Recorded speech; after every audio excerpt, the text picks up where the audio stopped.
wabil khusus sayhina wa murabbi arwahina pengersa Abah Aos Qaddasallahu sirrah wa nafa'na Allahu bihi wa bi anwa'i ulumihi wa asrarihi wa karamatih. Wakil talkin saya mursyid Bapak Kiai Mahya Al-Bukhari, Bapak Kiai Haji Mustafa Al-Maduri, Bapak Kiai Haji Anang As'ari, Bapak Kiai Haji Ali Ridho, Bapak Kiai Haji Rahmat Hidayat PhD, Bapak Kiai Haji Imam Sutriyono, pemangku hajat Ibu Hajah Ivo Suryani, Bunda Haya, Propriatna, Bunda Dokter Sari, Ikhwan Akhwat yang dirahmati oleh Allah Subhanahu wa Ta'ala. Kita melanjutkan membaca kitab Sirul Asrar karya Syekhuna Syekh Abdul Qadir Al-Jailani terkait kelompok-kelompok sufi yang keluar atau yang sesat. Jadi Syekh Abdul Qadir Al-Jailani membagi kelompok sufi dengan dua. Yang pertama Sunniyah. Kelompok sufi Sunniyah itu ya kelompok sufi yang ahlu sunnah wal jamaah.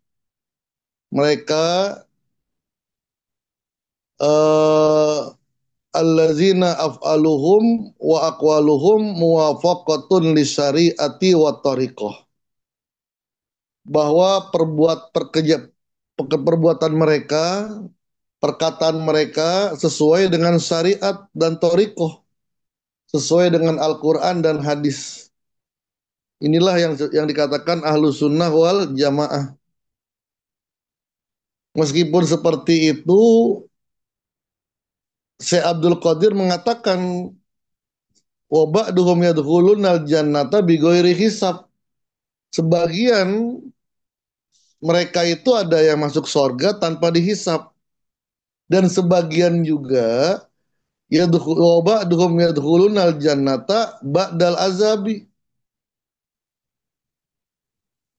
dan sebagian mereka juga masuk surga tapi diazab dulu.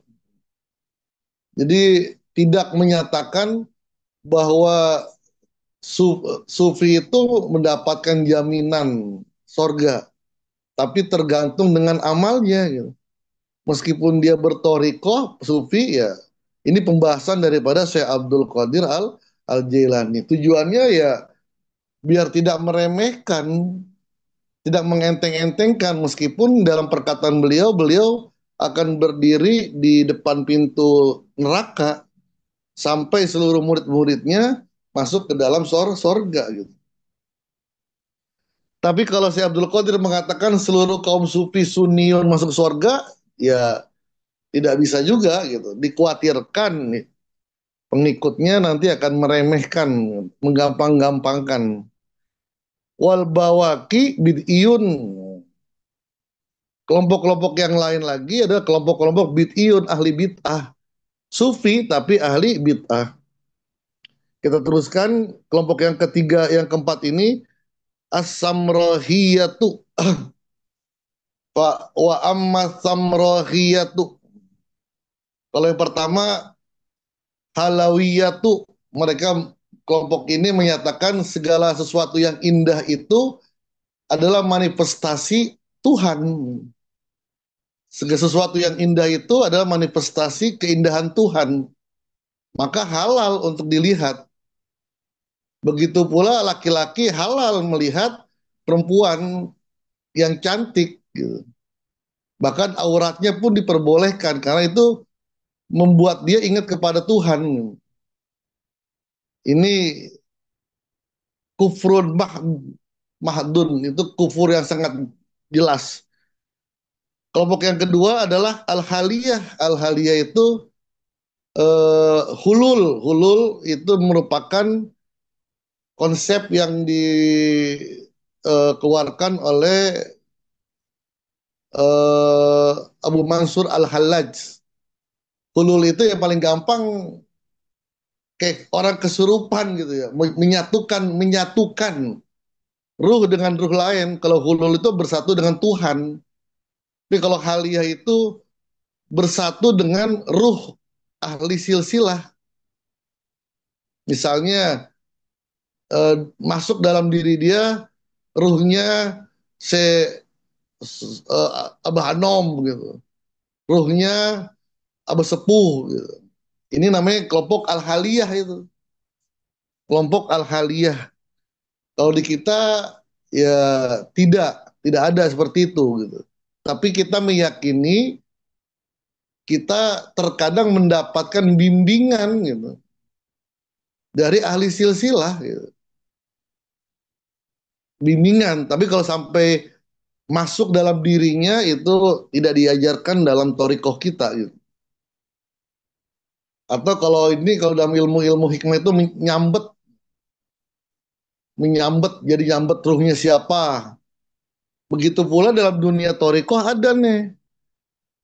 Bahkan dengan araqsu wadorbu liat dia dengan menari-menari dengan memukul bertepuk-tepuk tangan itu bisa ekstase dan bisa masuk roh ahli silsilah ke dalam dirinya gitu. Ini kelompok Al-Haliyah bahkan menyatakan guru mursidnya itu adalah apa namanya sosok yang dalam dirinya itu di seluruh masai-masai gitu menyatu dengan masai-masai sebelumnya. Cuman yang kesesatannya adalah la yu'abbar anha asar'u. Maka dengan seperti itu sudah tidak berlaku sudah tidak berlaku syariat lagi. Jadi guru mursyid mau ngapain aja udah boleh gitu. Ini bertentangan dengan konsep TKN Suryalaya Sirna Rasa PPKN. Kalau kita menyatakan guru mursyid tetap mendapatkan bimbingan dari guru mursyid sebelumnya. Itu kita yakini gitu. Abah tetap mendapatkan bimbingan dari Abah Anom, Abah Sepuh, bahkan Syekh Abdul Qadir Al-Jailani.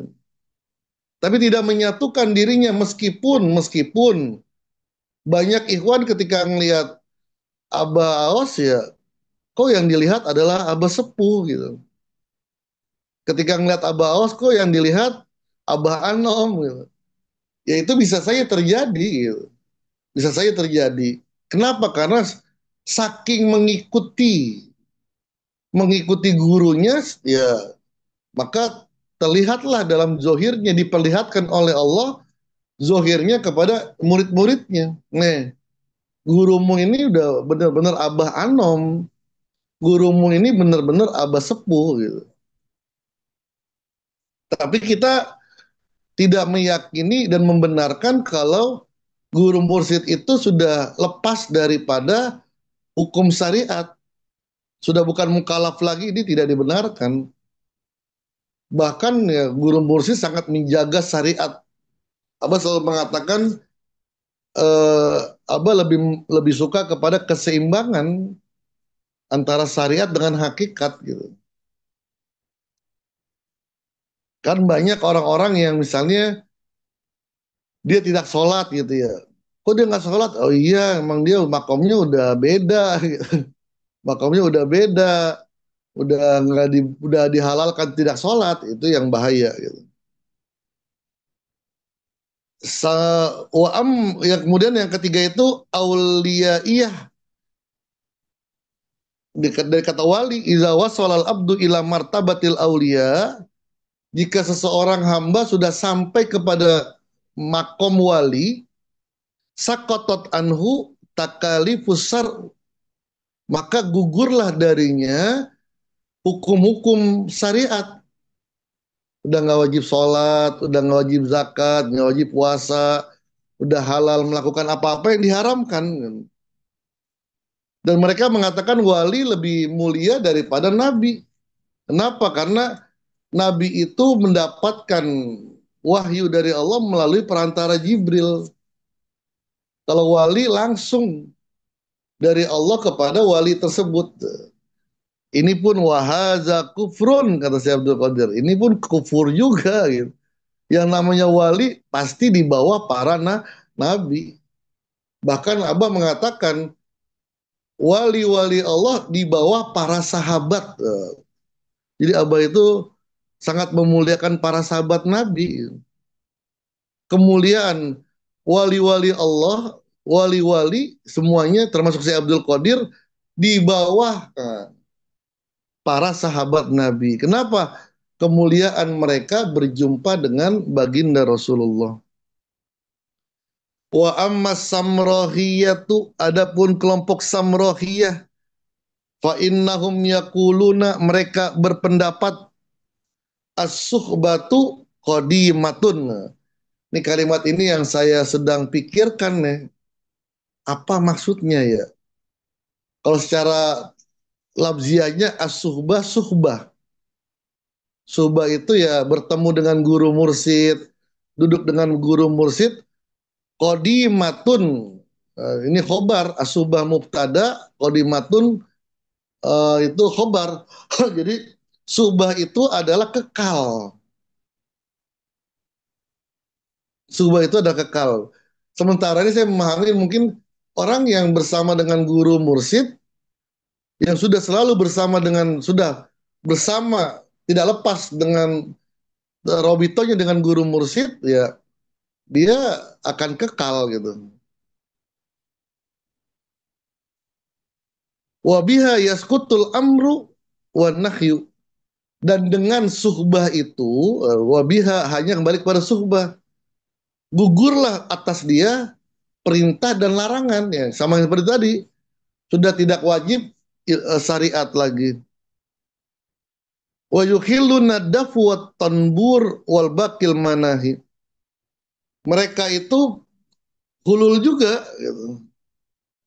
Mereka itu hulul dengan cara ya dengan cara musik, dengan cara bermain dengan cara gendang, bermain gendang, joget-joget sampai akhirnya bisa bisa menyatukan diri mereka dengan arwah-arwah yang sudah meninggal.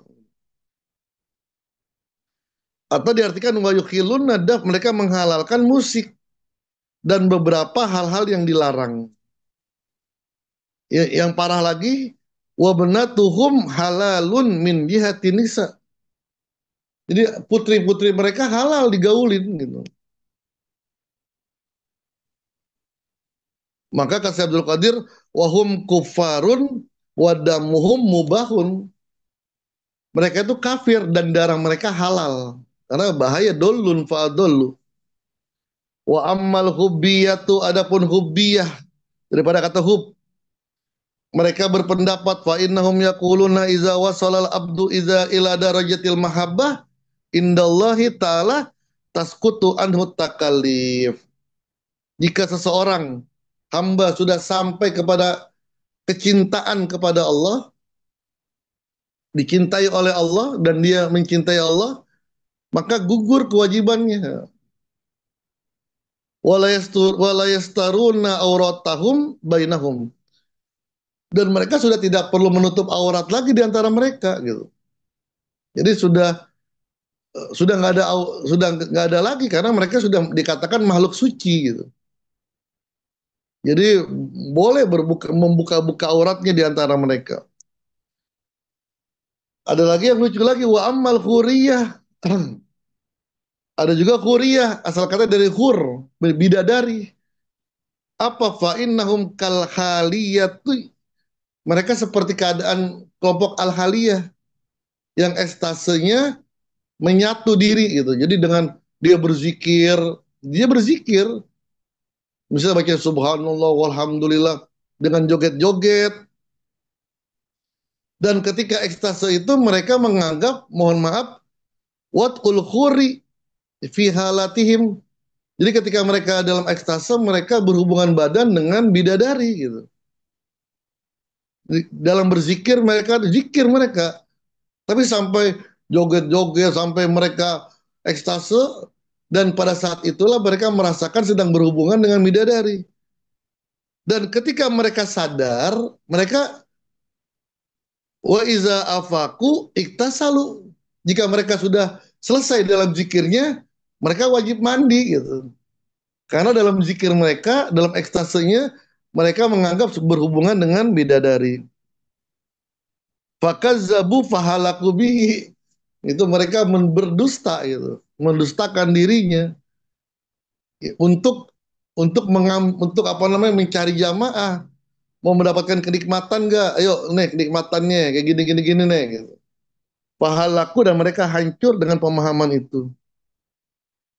Wa ammal ibahiyatu adapun kelompok ibahiyah fayat rukunal amru bil ma'ruf mereka meninggalkan amar ma'ruf dan menghalalkan perbuatan yang halal wa yubihunna nisa ini rata-rata begitu tuh. Mohon maaf ujung-ujungnya ya menghalalkan hubungan laki dengan perempuan.